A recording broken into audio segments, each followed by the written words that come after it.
Media और electronic के तमाम साथियों का जिला कांग्रेस कमेटी में हम स्वागत करते हैं।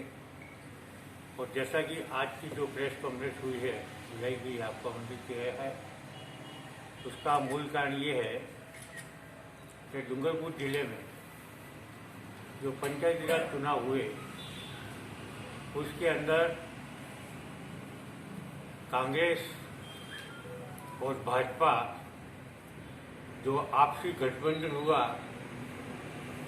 उसमें मेरा ये कहना है कि आज़ादी के टाइम में महात्मा गांधी के हत्यारे जो भाजपा के और आरएसएस के लोग थे, उनके साथ मिलकर डूंगरपुर के निवर्तमान जिलाध्यक्ष दिनेश फडणिया और राजस्थान प्रदेश कांग्रेस के यूथ अध्यक्ष और डूंगरपुर विधायक गणेश गोगरा जिन्हें मिल करके कांग्रेस जो हमारी माँ है उनके साथ बलात्कार किया और ये सीधे सीधे दक्षिणपंथी पार्टी जो इस देश के अंदर सर्वहारा 36 कौमों को लेके विनाश के कगार की ओर ले जा रही है। आज़ादी के 60 साल तक कांग्रेस ने जितने विकास किए उसको बेच करके युवाओं की नौकरी छीनने का काम कर रही है। देश के तमाम वर्गों को गरीब बनाने का अभियान चल रही है। ऐसे लोगों के साथ जो गठबंधन किया है उसका हम कांग्रेस जान घोर विरोध करते हैं और ऐसे नेताओं को तत्काल रूप से पार्टी से निष्कासित कर देने चाहिए जिन्होंने ये कृत्य किया है। आज डूंगरपुर की 36 कौम वागड़ की जनता, कांग्रेस के लोग जो जानते हैं कि कांग्रेस जो देश के नेता राहुल गांधी जो लगातार भाजपा का आक्रमण कर रहे हैं, जिसने देश को बर्बाद करने का काम किया, शिवूर लड़ रहे हैं, सोनिया जी लड़ रहे हैं। राजस्थान के के नेतृत्व में राजस्थान में चहुमुखी विकास हो रहा है। डोटासरी अध्यक्ष के साथ में कांग्रेस को मजबूती प्रदान करने का काम कर रहे हैं। वहीं यही दिनेश फडणिया 2018 के चुनाव में बीजेपी के साथ गठबंधन करके सागौड़ा 84 के विधायक को जिताने का काम किया और लोकसभा चुनाव में इन्हीं लोगों ने, इसी अध्यक्ष ने भाजपा के साथ बीजेपी का भय बचा करके कांग्रेस को हराना किया। और हमने हाईकमान को हर बार कहा कि ये दिनेश फडणिया कांग्रेस को, ट्राइबल को बांटने का काम कर रहा है, इसको नहीं हटाओगे तो कांग्रेस निष्ठाबुद्ध होगी।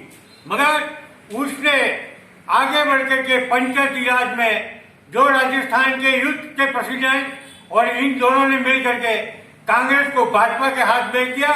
और भाजपा के प्रदेश अध्यक्ष कहते हैं कि डूंगरपुर में नक्सल को रोकने के लिए हमने ऐसा अभियान किया और कांग्रेस जो नहीं कर पाई उसको हमने किया।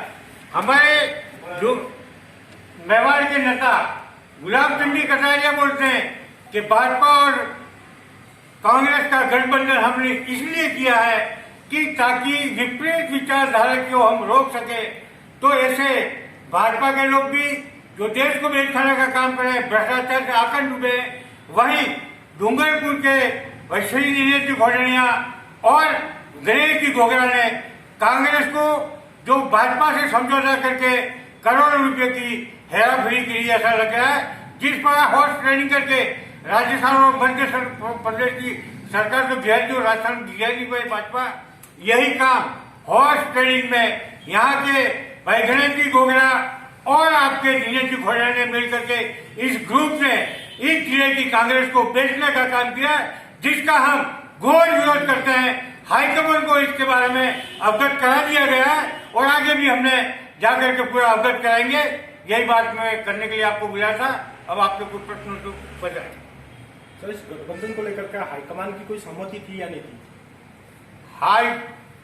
यहाँ गठबंधन जो पहले हुआ था वो बीजेपी के साथ हुआ और भाजपा जैसी दक्षिणपंथी पार्टी महात्मा गांधी के हत्यारे लोगों से कभी भी कोई समझौता कर सकता है? कांग्रेस से कभी भूतों ने भविष्य।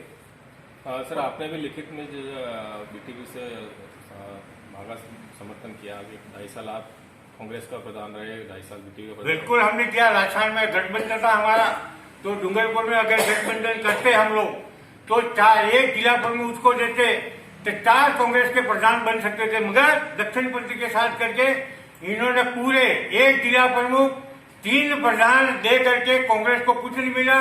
इसलिए मैं कह रहा हूं कि यहाँ हॉर्स ट्रेडिंग हुई है और भारी मात्रा में कांग्रेस को बेचने का इन लोगों ने षड्यंत्र किया है, जिसका पूरा जिला आम जनता कांग्रेस के विरोध के लिए दो आंसू रो रही है आज की तारीख में। ऐसे निकम्मे लोगों को कांग्रेस में रहने का हक नहीं है। सर, डूंगरपुर की तरह ही प्रदेश के अन्य जिलों में भी भाजपा और कांग्रेस के गठबंधन हुए हैं, तो कहीं कहीं प्रदेश जो नेता हैं उनकी भी कहीं कहीं सहमति तो होगी। ऐसा मुझे कोई नॉलेज नहीं। मैं वागड़ की बात कर रहा हूँ और वागड़ के बारे में सोच रहा हूँ, और जो हमारे साथ यहाँ कुठारघाट हुआ और जहाँ तक बीटीपी है उसने भी गठबंधन यहाँ के दिनेश खोडनिया के साथ था। इसका डूंगरपुर में बीटीपी ने और भाजपा ने फार्म नहीं भरा, जबकि अन्य जगह इनके गठबंधन था, इसलिए उन्होंने ऐसा किया। इसलिए सीधा आरोप है कि बीटीपी भी यहाँ हॉर्स ट्रेडिंग में शामिल है। सर, आपने भी जब कांकड़ डोंगरी प्रकरण हुआ था, आपने खुद ने कहा था कि माहौल बिगड़ने का काम जो है बीटीपी यहाँ कर रही है। आप उसी पार्टी से गठबंधन करने जा रहे थे सिंगलौड़ा? जैसा कि आपने सुना होगा, राजस्थान सरकार ने गठबंधन किया तो हम दक्षिण पूर्व से कर नहीं सकते थे। अगर जिंदा इसके बाद भी हम लोगों ने उनके साथ ये गठबंधन जो लिखित हुआ हमने किया नहीं बाद में, क्योंकि ये हॉर्स ट्रेडिंग में बीजेपी के लोग शामिल हो गए और उन्होंने उनसे सौदा कर लिया और हमको पता चला कि मैंने ऐसी विचारधारा से हमारा कोई गठबंधन नहीं, इसलिए सिमुलौड़ा आज भी सुरक्षित है। इस गठबंधन की जानकारी आपने आलाकमान को दी थी? आलाकमान को देने की जरूरत नहीं। आलाकमान ने खुद ने पहले से ही हमारा गठबंधन राजस्थान में चल रहा था तो टूटा था नहीं, ये स्वाभाविक है। इसलिए नहीं, जैसे ये बात भी आ रही है कि जैसे आपके जो बेटे थे वो चुनाव जो प्रधान करने जीत पाए, तो कहीं उसका तो ये इस तरह का दुख नहीं है कि वहाँ आपके? हमारा कोई दुख नहीं है। ताराचंद भगोड़ा कांग्रेस का व्यक्ति है, 36 कौम को लेके चलता है। अगर गठबंधन करना होता तो हो जाता, किसे करते हम? प्रधानी बनाना था। अगर इतनी सत्ता लोलुप ताराचंद भगोड़ा नहीं है, इस जिले में कोई अंगुली उठाने के हक नहीं रखता है। कांग्रेस को 95 में हमने जिंदा करके आज तक चलाया, मगर ऐसे कुछ लोग आए जो स्वार्थी थे, जिनका काम दलाली करने था, तो इन लोगों ने कांग्रेस को बेच खाया। मतलब आपकी पार्टी के कोई भी एक्स एमएलए और देवीलाल जी को छोड़ के कोई नहीं वर्तमान ब्लॉक अध्यक्ष नहीं है, तो सबको छूट के गठबंधन को लेकर सहमत है क्या वो लोग? कोई सहमत नहीं है। सबने मेरे को घंटी की भगोड़ा जी कुछ करिए, तो आज सुरेंद्र जी की तबीयत खराब है, पुंजीलाल जी आ रहा हूँ उनके वजह से। लाल संगीत जी के बेटे का अभी वो इंटरव्यू हो रहा है, तो उसमें वो लगे हुए हैं और सारे ब्लॉकों से प्रधान और सब साथ है हमारे साथ। आपने देखा होगा सब प्रकार के लोग यहाँ हैं। आपके नगर से अध्यक्ष और जिनको समझ नहीं था वो नहीं आ पाए, क्योंकि प्रेस कॉन्फ्रेंस हमको तुरंत करनी थी, क्योंकि हम लंबा टाइम उनको देंगे। कल हमने तय किया, हम इंतजार कर रहे थे कि ये कह रहे हैं कि हम किसी के साथ मिले नहीं, निर्दलीय ने लड़ा। तो पहली बार तो कल जब उप चुनाव हुए उप प्रधान के उप प्रमुख के, तो हमको सब साइड होगा कि ये हॉर्स ट्रेडिंग हुआ है भारी मात्रा में। नहीं, अगर जो आपने मांग करी है तो इनको निष्कासित करने की, अगर निष्कासित पार्टी नहीं करती है तो आप लोगों का स्टेप रहेगा? हमारी कांग्रेस प्योर चलेगी। इन लोगों के हमारे यहाँ पार्टी में कोई जगह नहीं है, क्योंकि ये कमल कांग्रेस है। नहीं, अगर संगठन आलाकमान इन पर कार्रवाई निष्कासित नहीं करता तो आप लोगों का जो आपका जो करेगा, कार्रवाई करेगा। हाईकमान को हम सारी रिपोर्ट दे देंगे, करेगा। इस समय में जांच होगी, इसके लिए हमको जो भी कार्रवाई करनी है हम आवश्यक कार्रवाई करेंगे। अगर नहीं कार्रवाई होती है तो आप लोगों का क्या स्टेप रहेगा? क्या आप लोग फिर हमारी कांग्रेस संस्था भी रहेगी, भाजपा कांग्रेस या नहीं चल सकती, चलेगी तो कांग्रेस ही चलेगी।